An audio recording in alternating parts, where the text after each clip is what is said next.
Good evening, everyone. I'd like to welcome you to the Board of Selectmen special meeting of Wednesday, October 27th, 2021 at 5 p.m.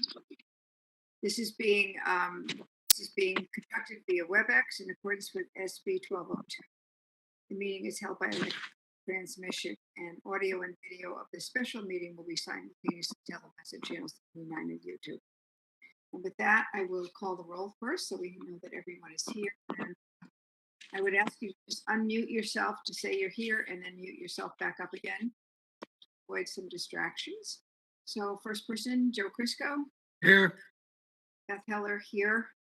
Paul Kiriakos. Here. David Lober. Here. Sheila McCrevin. Here. And David Vogel. Here. Thank you. Administrative Officer, Director of Finance, Tony Genovese. Here. Assistant Administrative Officer, Betsy Agla. Here. Town Council, Jerry Weiner. Here. And Jerry Shaw, clerk. Here. Thank you. All right. And I always ask everyone now to mute themselves. Thank you so much. And Paul Ford is our media specialist in attendance, doing her thing. Item 1 on the agenda is the first selectman's remarks. I only have remarks applicable to item 2 this evening. We were going to present a citation to Nancy Polk and Jack Hasegawa. However, they are not crazy about WebEx, so we're going to try to do something at Town Hall. But in the meantime, I just thought I'd read you what we're going to say because it's kind of exciting. I'm honored this evening to present a citation to Nancy Polk and Jack Hasegawa from the Board of Selectmen, their home on Litchfield Turnpike, which was the house of the Thomas Darling's grandson, James Alexis Darling, was recently added to the National Register of Historic Places. This home has been praised for its architecture and contribution it makes to a well-preserved agricultural setting. And with that, let's see, I quote now from the Amity-Woodbridge Historical Society newsletter. Happily, the fields surrounding the house belong to the town of Woodbridge, so its citizens can take pride in helping preserve this view of the town's 19th century agricultural heritage, unquote. And with that, I will just read the citation very quickly, which you have in your packet, and then we will do a photo at Town Hall when they come in, and you'll see in the next, hopefully, Woodbridge Town News. Town of Woodbridge, Office of the First Selectman, official citation. Be it hereby known to all that the First Selectman offers his sincerest congratulations to Mr. Jack Hasegawa and Miss Nancy Polk on the occasion of the listing of their 1842 Greek Revival farmhouse at 1932 Litchfield Turnpike on the National Register of Historic Places. We thank them for their stewardship of this historic property, and this is given to them. I'll fill in the date when they come in on behalf of the Board of Selectmen. So thank you all for indulging us with that. And then we move to item 3 on the agenda, which is discussion of the Amity-Woodbridge Historical Society grant application. But just very short, quick intro. You recall that President of the Historical Society came before us at the October regular meeting of the Board of Selectmen looking to apply for a grant, and we authorized Jerry Weiner and Tony Genovese to look back at how this might be done, given that there was perhaps a cost associated with it, which we were not prepared at this time to fund. So I believe Jerry has some discussion on that for us, I hope.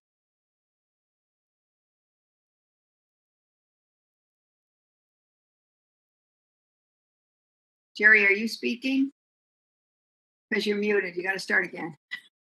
That's the problem with muting. You always forget that you have to unmute. So Tony and I did talk, and Tony did confirm that he doesn't ever recall appropriating money before it is actually authorized by the town meeting for capital funds, and we both conclude that it would be inappropriate to commit the funds until the Board of Finance approves the appropriation. This is the matching funds part of the grant, and the town meeting approves it in the capital budget. We did, however, talk about the possibility, and we spoke to Lexi about this phone call the other day, of having the board approve a resolution authorizing the Historical Society to proceed with its application, because there's a date of November 5th that they must have something in. But it is subject to the resolution is going to be subject to the money being properly appropriated by the Board of Finance and the town. Alexia told us that the state gives up to 2 years to obtain the matching funds, so we have plenty of time to do that. And I think that there is a resolution. Also, Alexia did mention that there is quite likely a condition or conditions that the state imposes on these type of grants. One of which I just learned about last Friday is the town is required to give an easement to the state for the state to come in and make repairs to the property, make repairs that the property is not being properly maintained. And I'm not exactly sure what the requirements are in the easement. I haven't seen it. And we decided that any approval that you do tonight received would also be subject to review by the Board of Selectmen of any of those conditions, and also a review by town council. So I think Beth has a resolution if she wants to read it. Presented to the, I'll read it and then we can have a second perhaps if everyone's okay, and then we can have discussion on it because obviously they want to get the grant in, and this will allegedly or hopefully allow them to at least submit the grant because they have a short timeline of November 4th or 5th or something. And we wanted to help them with that without obviously spending money at this point that we don't have. And it would perhaps have to go to the finance stuff, which is in the resolution. So let me go forward with this. If everyone's comfortable with that, I'll read it.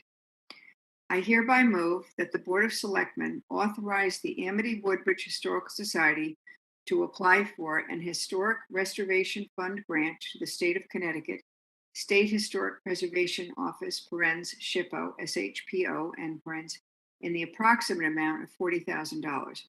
The town has not appropriated any matching funds as required by the grant terms, and any authorization for matching funds is specifically subject to Board of Finance approval and approval by Woodbridge voters at its annual town meeting. Any approval of the grant is further subject to town council review and Board of Selectmen acceptance of the terms and conditions of the grant. Is there a second? Second. Thank you, Joe. Okay, with that, I'll open it up to discussion. Anyone have any questions or comments or discussions on this? Go ahead, Sheila. So I think the wording is probably inclusive enough that it looks like it's a quarterly grant application. So there's this November 5th deadline, but then there's also looks like a May deadline, an August deadline, et cetera. So if it turns, this is good for any of those deadlines, right? So it doesn't specify this particular grant funding cycle. So if we're authorizing just taking next step, whenever they want to submit it, would be fine, right? correct. Okay. So Jerry, what does this easement mean? So Is the town giving up property rights? yeah, so it's a good question. Again, we just found out about this easement requirement the other night. I'm not exactly sure what it means, but Alexia thought that it meant that the town grants an easement to the state of Connecticut for the state to come in to make sure that the property is being used as an historic site, that the property is being properly maintained. And that's about all I know. I'm sure there are other conditions as part of the easement, but I have not seen it, so I don't know. That's why I put in the resolution that the Board of Selectmen has to be comfortable with what the easement requires. Keep in mind, we all know that any granting of an easement by the town is considered to be a conveyance of real estate and could be subject to a special town meeting in accordance with our charter. So we have to understand that that is also a possibility, and just need to wait until we see whether the grant is approved, and if it is approved, the state will give us the terms and conditions of the grant, and then the Board of Selectmen will have ample opportunity to review and see whether it wants to proceed. I see. Okay, so at this point, we really don't know what action the state can take if they determine that the town isn't maintaining the property to their satisfaction. Correct. I don't know. I don't know what what the grant will give them the right to do. Okay. Thanks, Jerry. Thank you. Anyone else? David, Joe, or David? No question. Can I ask another clarifying question? I think we said the grant amount was 40,000. I think that's the matching amount. I think it's a 50-50 match. So as long as we're not like confining this grant to a 40,000 grant, I think it's actually an 80,000 grant they're going to apply for, and then 40,000 is matching, right? That's why I put 40,000 is the part of the grant that the state provides us with, and we have to provide the other 40,000. But we're asking the state to give us $40,000. Okay, so that's in that resolution that Beth read, that it's the match is 40,000. Is that right?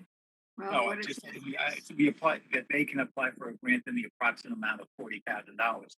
It is $40,000, or I guess it could be said that it should be 80,000. 50% of it's a matching fund. Yeah, it's an $80,000 grant, 50% matching is 40,000. I believe that when we spoke with Alexia, she said that it might even be 46. We started out at 36 last week, or 2 weeks ago, and Well, I mean, maybe do as we even much as want to limit 46. it? She was not sure. Maybe we could take out that amount and just say 50% matching funds for the grant they submit. I mean, That's if fine. That's fine. if That's they okay. get more, you know, because ultimately we're So not sentence we're one not will be like- allocating any funds today. So We can take that out, and with that, take the dollar amount out. I'm sorry, what do you want to take out?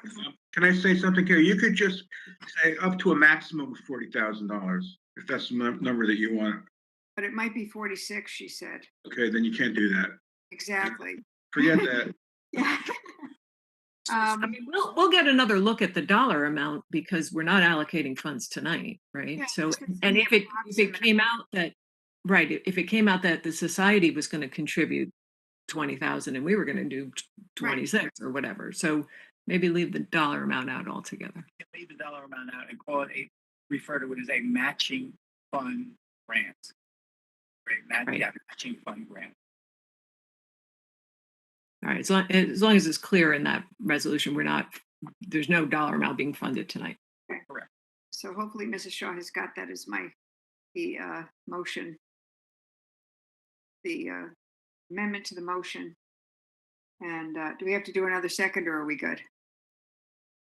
I think you're good. If the board is okay with it, we can just move ahead. Everybody okay with that? This is Yep. good. It's a friendly amendment. If you're okay with it, everybody has. Friendly amendment. I love that. I like friends. Okay, great. All right, so we have a motion and a second as amended. I'll call the roll. Let's see. Joe Crisco, Aye. Beth Heller, aye. Paul Kyriakos, Aye. David Lober, Aye. Sheila McCrevin, Aye. and David Vogel. Aye. Wonderful. Thank you so much. All right, that's good. They'll be able to get started now. Item 4 on the agenda is the discussion of the RFP requested by the Woodbridge residents for the former Country Club of Woodbridge, with action as appropriate. I believe after our last regular meeting of the Board of Selectmen, there was some discussion about getting this to move forward one way or another. And I thought, since we were having another meeting, let's just get it on and talk about it tonight. So I believe Mrs. Shaw sent out the request for proposal, which you have in your packet. And I don't know who would like to discuss this. I know Jerry, and this came forward from Jim Urbano, correctly, Jerry, with a couple of other folks. I can't remember. It was a while ago. And you reviewed it, changed it. And so I put this out to the board as to what they would think we might put before you.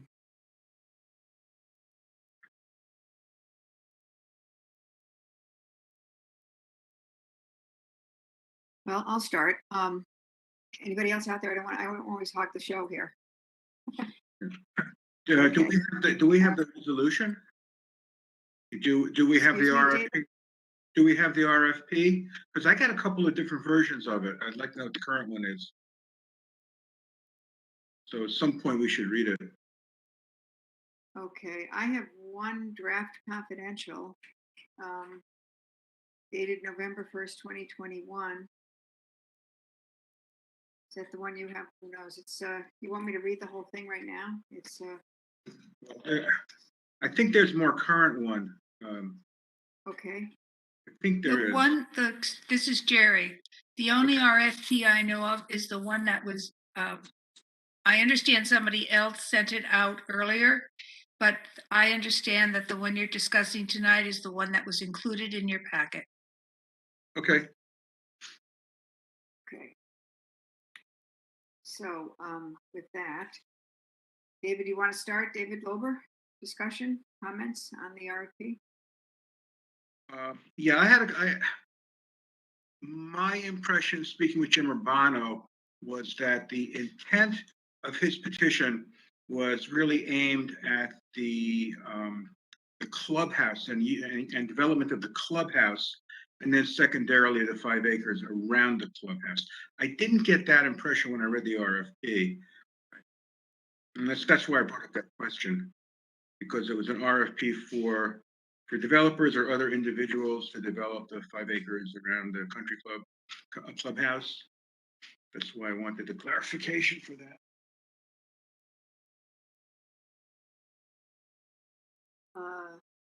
Okay.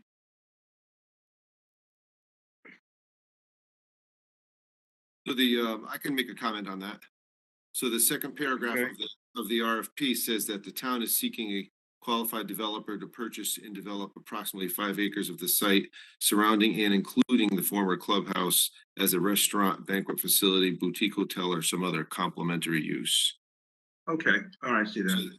yeah, so that's sort of the idea. And the idea Right. behind this was is to have a 2-phased approach where the first phase would get sort of ideas, concepts, and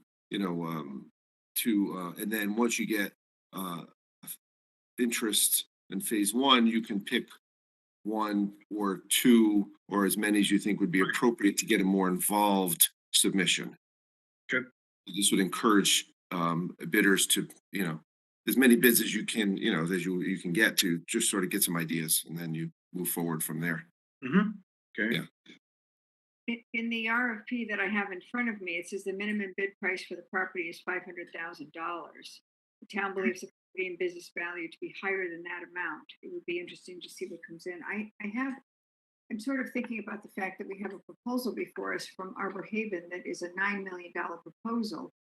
And this is an RFP versus we have an actual proposal before us. And, I think my personal opinion is that perhaps we should just hold off on this until we take the other one. Maybe we're not going to, but if we take the other one to a special town meeting and see what the voters think on that, because it certainly does a lot more with our property and helps us eliminate debt, add to all the reasons I've stated before, adding to the grand list and adding some of our housing needs that are required by state statute and things like that. So my personal opinion, but I will open it up to the entire board. Fine. Well, I think, I know what your opinion is, and I know what your interests are in that property. We're on the other side of this issue, but we have an agreement with Jim Urbano and the 200 people who signed that petition to bring forth this RFP. And I think we should do that. And notwithstanding, I mean, if we had 2 or 3 proposals for this country club, we would examine all of them. So I think you can't preclude the RFP that we just talked about because we have an ongoing offer from Arbor Haven. David, let me just speak to that agreement that's been out there before. I was at the meeting when Jim Urbano and Bill Silverberg and a couple other people present. At the end of the meeting, I think Tony agreed to work on an RFP, which you have the result of that work of collaborative with Jim. He did say that we would get an RFP together and send it out.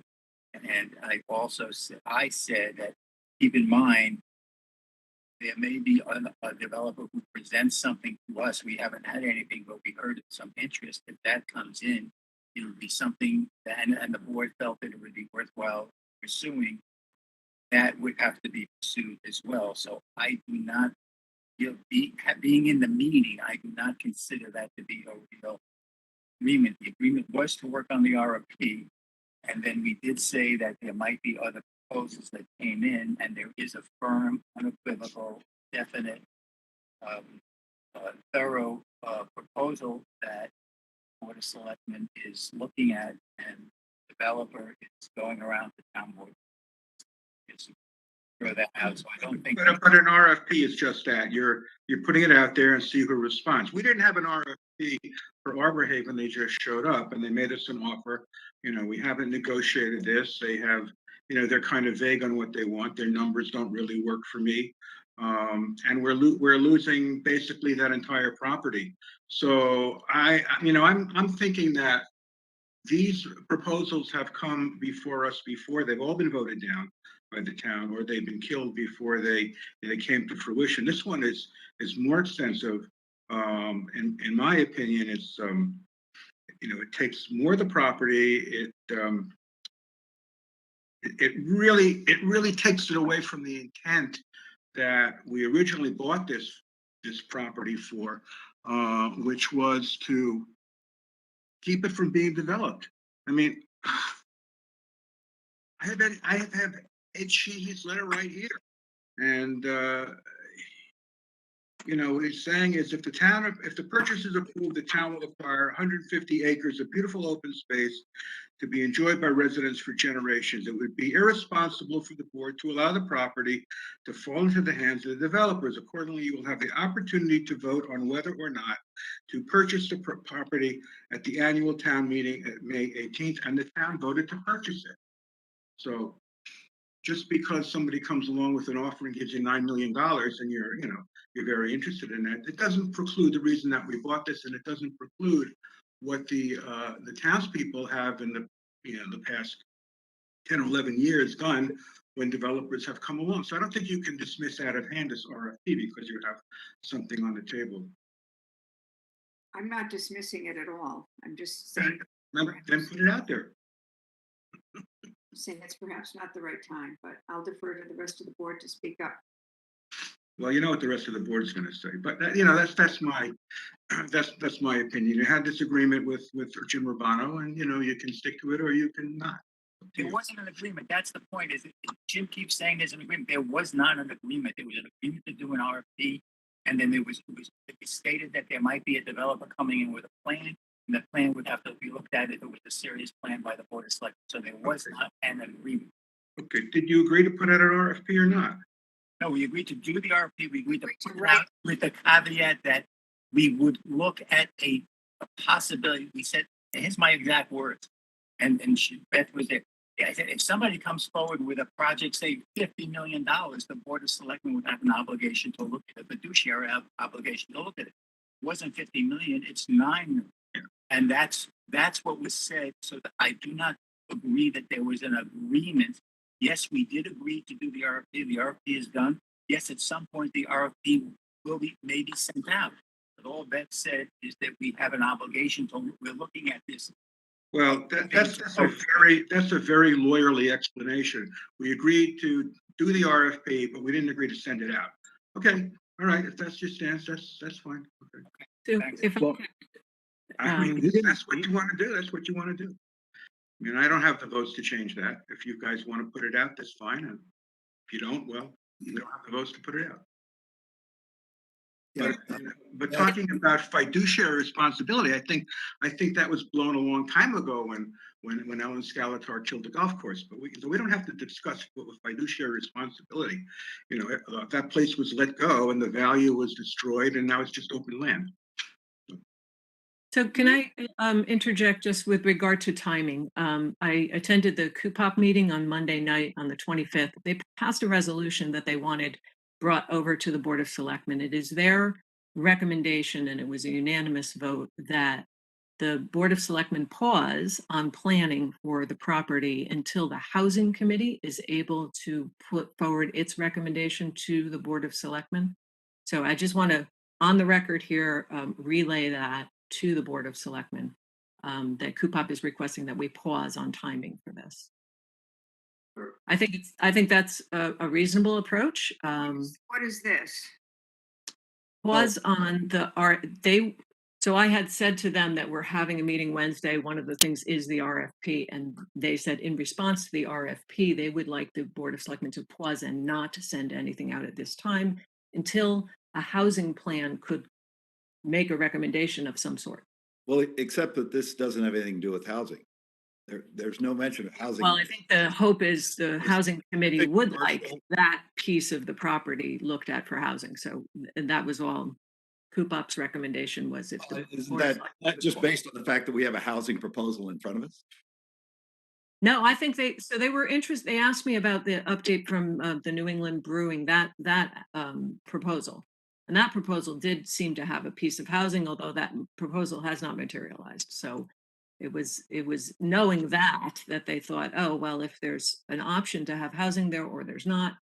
Their point, I guess, is that the housing committee is looking at an overall plan for the town, and it would benefit the Board of Selectmen to have that information before moving forward on additional plan. Well, it would benefit the board to have a plan for how they want to proceed anyway, because without asking an RFP for development of the property, we're currently just considering everything that comes across the transom. And the Arbor Haven example is a perfect example of that. There wasn't any plan for that. And who knows, if we put out an RFP, we might get 5 times that amount of the bid for that land. It certainly is worth it. So I think if we haven't, since it doesn't seem, Beth, that you want to commit to a course of action on the property, that we shouldn't sit around waiting for one particular process to go through the entire,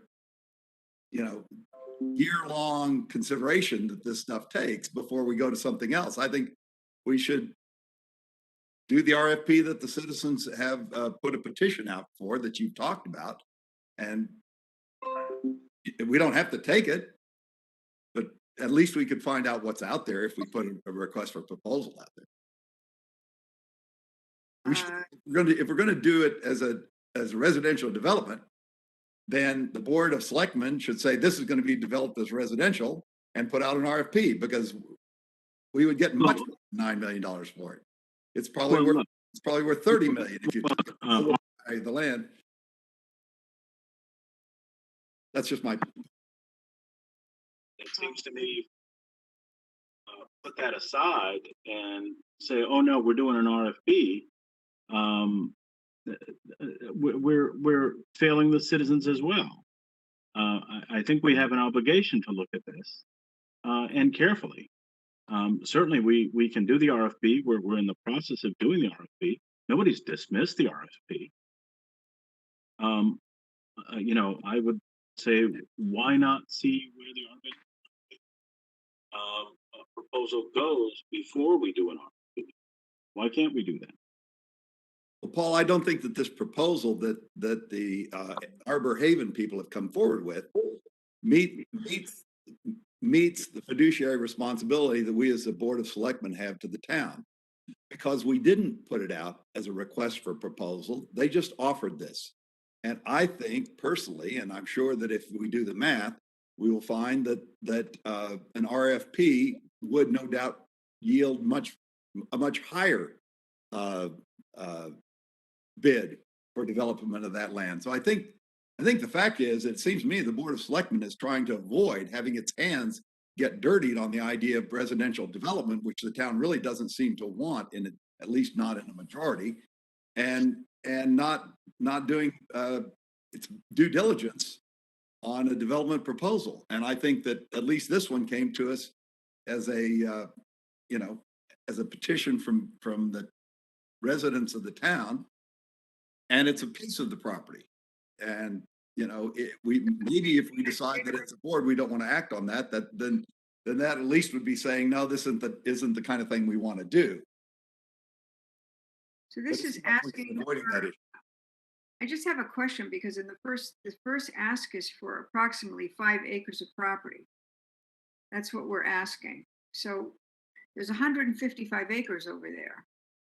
So this is just on 5 acres. It doesn't talk about anything else, which plus looking at the clubhouse and Look, it talks about a conservation easement as well, which is a significant portion of that. It was to preserve the land from development. Well, this RFP does not talk about the route. No, About the, that was part of Jim Urbano's Right. proposal. That was the ask. Yeah. That was the ask, to protect the rest of the property and keep it as open space for town use, which was the original intention. But Beth is correct that the RFP only speaks about 5 acres, and you're not going to get a $10 million offer for 5 acres. Yeah. You have a $9 million offer on the table. Well, I'm not hot for the $9 million offer. I'd like to keep it as open space, and I think most of the people in town would.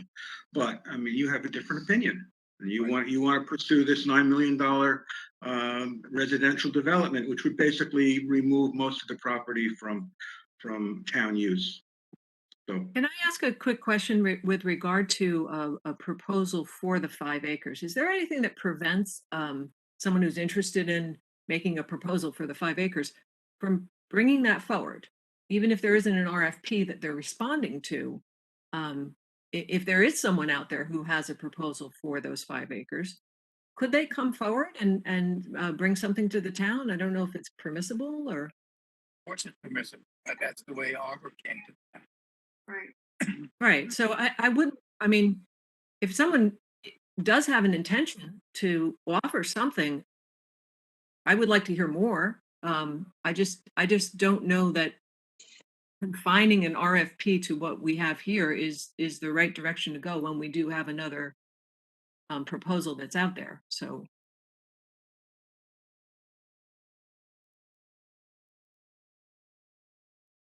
But we are currently valuing a building that has been neglected during the ownership of the property and 5 acres. And we say that it's worth $500,000 at a minimum, and we consider it to be worth more than that. Yet, that would suggest that we would consider 150 acres to be worth $15 million, not the 9 that's sitting in front of us. And I would agree assume with that it's more. David, it's not 150 acres, it's 100 acres. 50 acres comes back to 100. the town under the Arbor proposal. yeah, well, there's 50 unbuildable acres that they're giving them back to us, but most of that land is really not usable for anything. And a lot of it is not usable for recreation either. A lot of it just rocky outcroppings and wetlands. So then it won't be worth $15 million. I'm sorry? It wouldn't be worth $15 million according to what David said. If it's not usable land, how do you get the $15 million? Right, but the price for a building lot is about $200,000 a building lot in Woodbridge, maybe more, for an acre and a half. Well, whatever it is, it's 100 acres to Arbor Haven and 50 acres back to the town, yes? Correct. Okay. So can I make a suggestion for a motion just to move us along? I would like to see us hold off on sending out an RFP at this time. So my motion would be to, under action for this RFP, is to hold off until we have more information. You made a motion. What information are you looking for, Sheila? So I'm particularly interested in the Housing Committee's recommendations for this property. And I do want to hear back. Arbor Haven has gone to many boards and commissions, has collected a lot of information. I am hopeful that they're coming back to the Board of Selectmen to tell us more about that. So certainly I would want to hear that, and I'm hopeful that that can happen soon. I agree that we should keep options open. I'm not rejecting the contents of the RFP, but I do think that we should pause at this time and take no action tonight. Taking no action is exactly why we've owned it for over 12 years and taken no action whatsoever. We haven't even taken the action to maintain the property or secure the clubhouse from deterioration. I think that what the town has been doing with this property has been inexcusable. And, this would be kicking the can down the road and just ignoring it and not doing anything. But while the 6 people or however many on the housing committee kick the can around, we have 250 people who signed a petition wanting to do something with the town property. Well, The housing committee is very aware of their deadline. There is a deadline for them to get information back for the Board of Selectmen to take action before June 1st. So we're not talking about an infinite timeline here, they are doing significant work. I would like to give them time to make a recommendation. So I agree, we shouldn't kick the can down the road forever, but I'm not thinking that this is forever. I'm saying at this time. And this RFP in no way interferes with the housing recommendations. If you need a second for the motion, then you can have discussion that she made. Right. You need a second the motion. Okay. Okay, Paul seconded it. Okay, all right. So, Joe Crisco, you have anything to add to this? No, but aren't we forgetting that the property has been available for anyone to make a proposal to the town for years, and that has not happened? It has been available for years. That is true. Yeah. There have been many proposals and they've all been rejected. We've only voted on one. Yeah, Only the rest of them ran away scared because they were so unpopular. Beth, if it's your plan to vote on absolutely every possible proposal that comes forward, it'll be another century before this is decided, because we're never going to get that kind of, we need to take a little bit of a stance about how we're going to maintain this property. And I just believe that 250 signatures by the town to find out if there's anyone interested in it. An RFP is only going to discover if there's any interest in doing this. If nobody responds, then we will say, well, guess what? We tried to do something with the property before it fell to dust. And that 5 acres, which includes the clubhouse, there wasn't any interest in by any commercial venture that we determined. And then we would know. I mean, part of it is when you just sit around waiting for people to see what they can, what they might do, it's not a way to actually deal with the situation at hand. If we found out that there was no interest in doing this particular proposal that the citizens have come up with, that would be a very nice answer for them to have. And that would be a good thing for the Board of Selectmen to do, because we would be able to say, we put it out and we didn't get a viable proposal back. Well, I think we have a proposal that what we have the obligation to send out to the voters, but that's just my opinion. We don't have an obligation to send that proposal out to the voters. That's ridiculous. Of course, we have an obligation to send that out to the voters. Proposal has no value to us as a Board of Selectmen, or that it's insufficient, or that we need competing proposals against the Arbor Haven proposal. Because, I think if somebody's going to put 145 houses on a piece of land that Ed Sheehy promised the town that it wouldn't be developed, that it would be irresponsible to allow the property be in the hands of developers. During Ed Sheehy's tenure, within, what was it, a year of purchasing the property, he came forward with a proposal.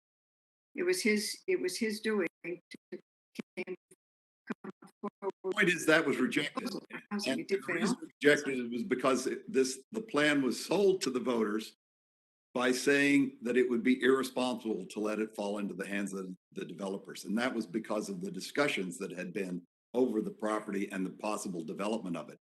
And there are many other public comments that Ed Sheehy made that said that we should buy this property so we can control the development on the property. That was his main theme. And if you look at what he said on the night of the meeting that the approval was received, it was, we need to purchase this. He recommended the purchase because it would control the development of the property, which is that's fine and good, Jerry. But what we have, that's great for you to remember that. However, what we have in writing that was written to all of the towns of the Dear Woodbridge voter. This was a letter from Ed Sheehy to the entire town. That was a campaign. And I quote from the letter. I quote from that letter. Point of order. We've got a motion and we've got just one topic on the agenda tonight, which is the RFP, not the larger proposal, not the Arbor Haven future, etc. So I think we should confine ourselves to maybe the motion that we have here. Anyone have any comments? I think the discussion does involve Arbor Haven because one of the reluctance to do this RFP seems to be that somehow people believe that Arbor Haven is standing in line ahead of everybody else. And I don't think we know whether there's anyone interested in this particular kind of proposal, and it would not hurt us to find out more. Sheila, you are the one who said you want more information. One way to get more information would be to find out if there's any market for this idea. If we never Or go another idea. I mean, I do think that if the housing committee comes back with another idea, that we should at least be listening to them while we have them in panel to make a recommendation. So that is the information that I'm looking for. well, David And, Lover, my motion is what it is, and if we're done discussing the pros and cons of the motion, we speaking should to your press the motion. vote. I'm speaking to your motion. Finding out I heard what you more said. information is not precluded by putting out an RFP. An RFP does not tie our hands in any way. And pausing doesn't tie our hands either, in my opinion. So, Oh, no, we've been pausing for 12 years. We can keep doing that. That certainly seems to be the leadership proposal, the leadership way. I think we should try to keep this nice, please. We don't have to be critical of each other. All right, with that, anyone have any comments on the motion, other comments on the specific motion before us? Sheila, you want to repeat it? just please? that we pause with regard to this RFP, that we pause for the further information specifically from the housing committee. Okay. And there was a second by, I think, Joe, correct? Right. Okay, thank you. With that, we'll call the question. Joe Crisco, Aye. Beth Heller, aye. Paul Kyriakos, Aye. David Lober, No, Sheila McCrevin, Aye. and David Vogel. No. Okay, so we'll hold on to it. You have it. Okay. Thank you. Next item on the agenda is, let's see, number 5, discussion of the new state election law, and action is appropriate. You have in your packet a copy of the, I guess you have the summary from the town clerk's office of what it said. You have a copy from Mrs. Shaw of, actually, I shouldn't say, what is all this, Jerry? Define. All right, what they have is a copy of the summary from, a copy of the summary that was given to me by the town clerk that came from her group, her organization. Then I have, or from the Secretary of State's office, I'm not quite sure which. And then you have what I took off the internet today on the state website, that where they list all the public acts that have been passed and this session and the special session. And then Jerry Weiner forwarded the entire law. I thought some of you might want to see the full law, so it's pretty legalistic, but I thought you should have it anyway. Okay, and my understanding is if there's no action by the legislative body of the town of Woodbridge, which is the Board of Selectmen, this law will take effect for applicable to Woodbridge, correct, Jerry? Why not? Correct. If the Board of Selectmen does nothing, towns that have May elections and have their legislative body do nothing in terms of a vote are automatically on the November cycle. All terms of elected officials get extended from May to November, which are terms right now, and other elected officials in the town. Terms would ordinarily end with the May election and take office on July 1st. Those terms are extended into November election, and then you will designate a time when your offices will take effect. So in Woodbridge, for example, our next election would no longer be the first Monday in May, but November, whatever. November 2023. November 2023. Okay. So if we do nothing, we have that opportunity this evening to do nothing, or option, or we have a possibility if someone would like to make a motion to do something else. Yeah, I'd like to make a motion that we keep the election in May.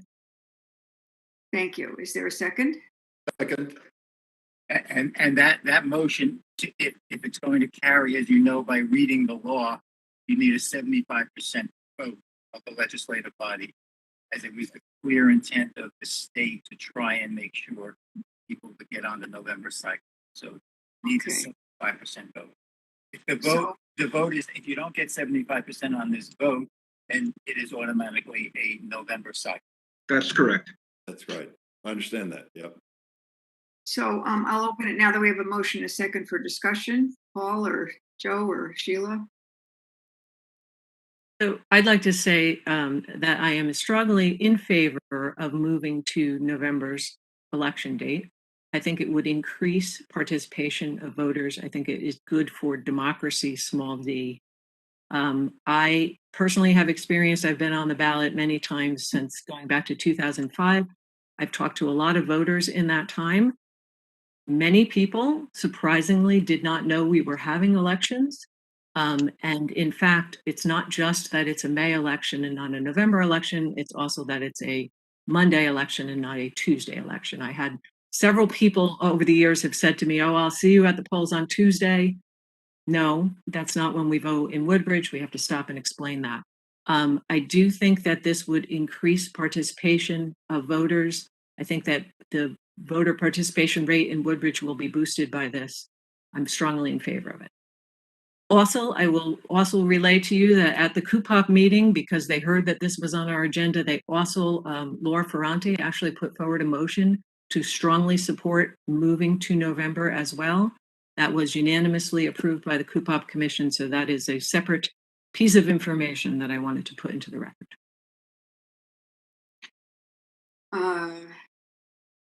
David Vogel? Yeah, I would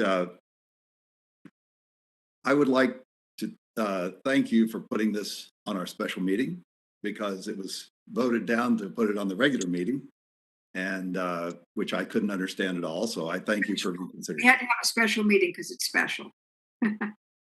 And I have a couple of questions. One is the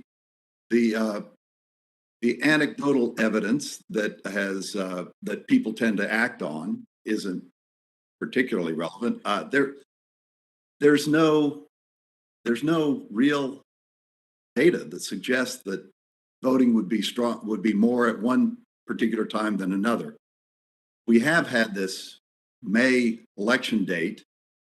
We have had, I know when the only person we've had who's called into one of our meetings testified, Chuck Pine mentioned that, we've had that for a long time and gave several very good reasons that May works for us. Now, I don't think that anybody wants to see something that encumbers and makes it harder for people to vote.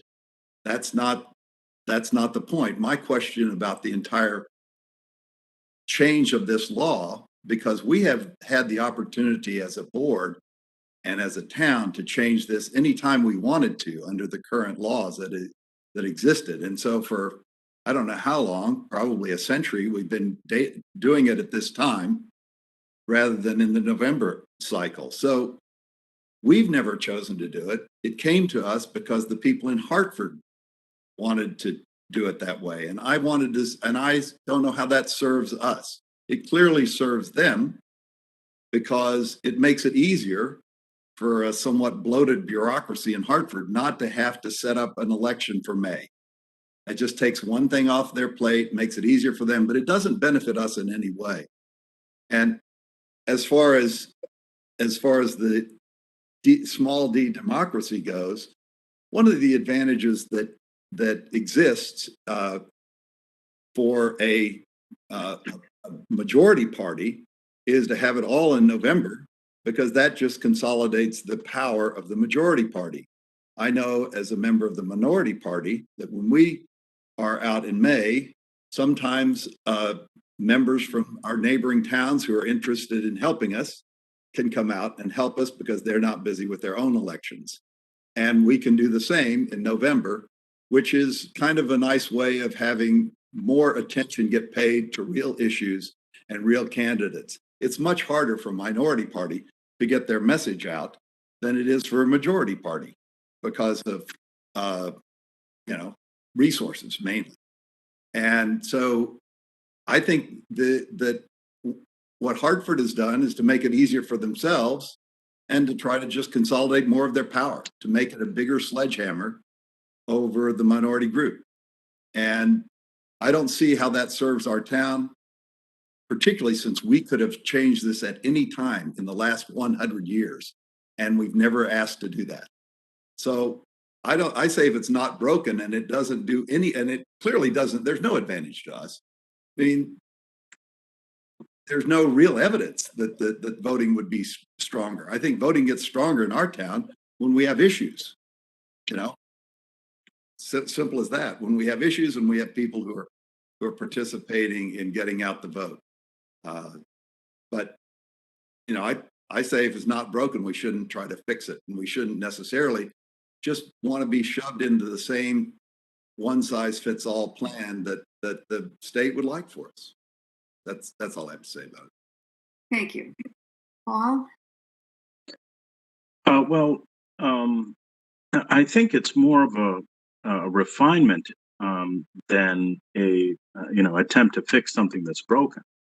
And certainly for me and most of my neighbors, going to the polling place in November when we're doing all the other voting, I think is much more convenient.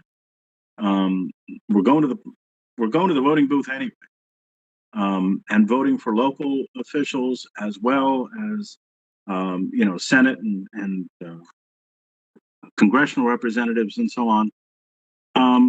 Just makes sense. Yeah. Everybody knows that elections are in November. That would So be we nice. go in November and we vote. Yeah. That's the way it is countrywide. And it just seems to make sense to me. Thank you. That would be good if it was true, but it's not, because we all vote in odd numbered years and we're it's the only election. All the other elections are in even numbered years. Presidential, gubernatorial, senatorial, all of those are even numbered years. But it would make sense if we voted in odd numbered years with the other elections. Joe, do you have something to say, Joe Crisco? No, that's right. Okay, thank you. I had a few things that I wanted to add. There was a very strong letter by Jeanette Blitzman who claimed that there was an issue with canvassing if the elections remained in May. I spoke with another current registrar who told me that that's not an issue.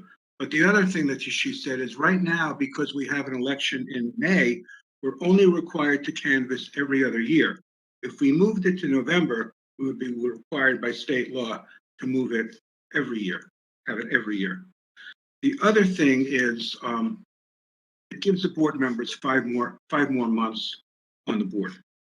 For most people, it doesn't matter, but for the people who are paid, namely our first selectman and our town council, it would guarantee them 5 more months of salary, which would run about $35,000. So there is some financial conflict, I think, in voting for this. I mean, if you would say, ridiculous, so you would say, would you forego that salary? I would think your intentions are pure, but otherwise I would have to vote no on this.